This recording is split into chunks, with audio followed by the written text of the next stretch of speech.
I'm James Madison, and welcome to our spin on Crash Course. What we'll be discussing in this episode is the presidency of James Madison and the War of 1812.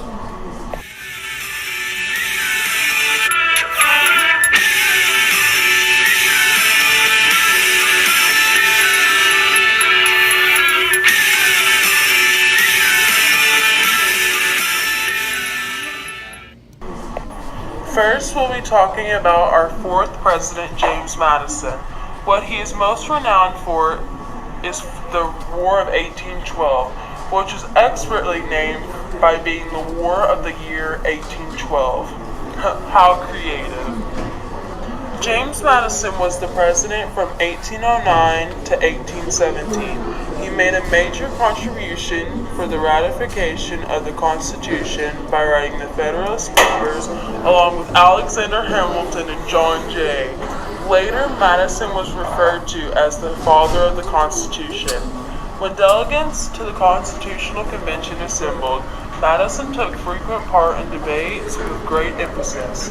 In Congress, he helped to frame the Bill of Rights and enact the first legislation for revenue.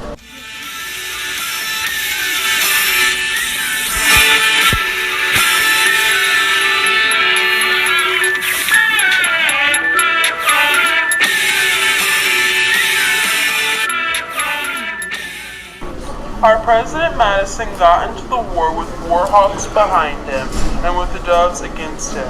These two metaphorical birds stood for the two factions towards the war, the ones who were against it and the ones pushing for it. Doves being the ones opposed to war, then the war hawks being the ones pushing for war, thus being a war hawk.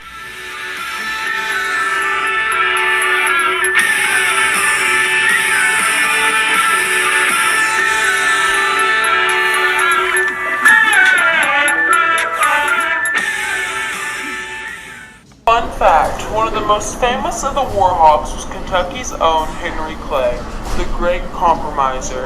Now, the War of 1812, for one, ignored our prior president George Washington in his farewell address, which was supposed to keep us from fighting anyone. But of course, by being the mighty Americans we are, we went straight into this war. 2. The war was with our old friend Britain. Britain was impressing our soldiers.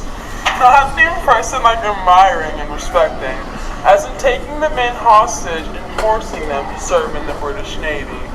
So, in summary, we weren't really impressed with all the impressing they were doing.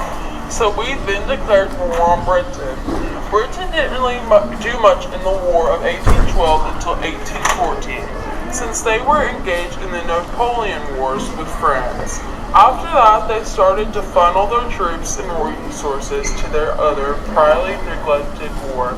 In the months following the U.S. declaration of war, American forces launched a three-point invasion of Canada, all which were repulsed. At sea, however, the United States was more successful, and the USS Constitution and other American frigates won a series of victories over British warships. In 1813, American forces won several key victories in the Great Lakes region, but Britain regained control of the sea and blockaded the eastern seaboard.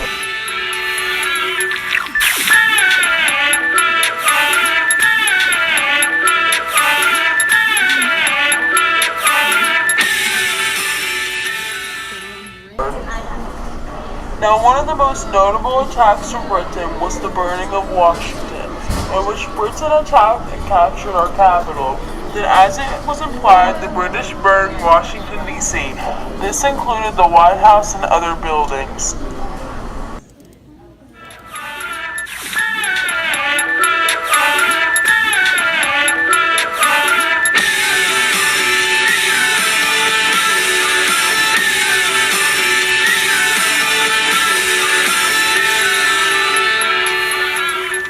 One of America's most notable battles was the Battle of New Orleans,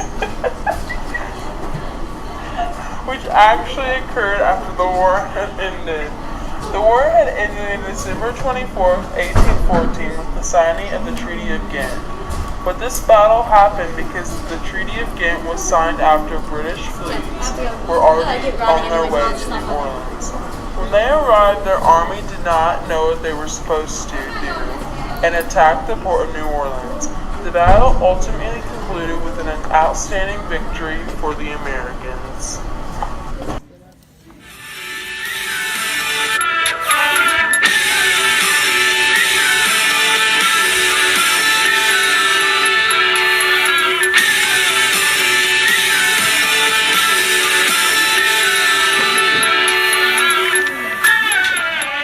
Now, around this period of time, a group of Federalists met together and had a secret meeting.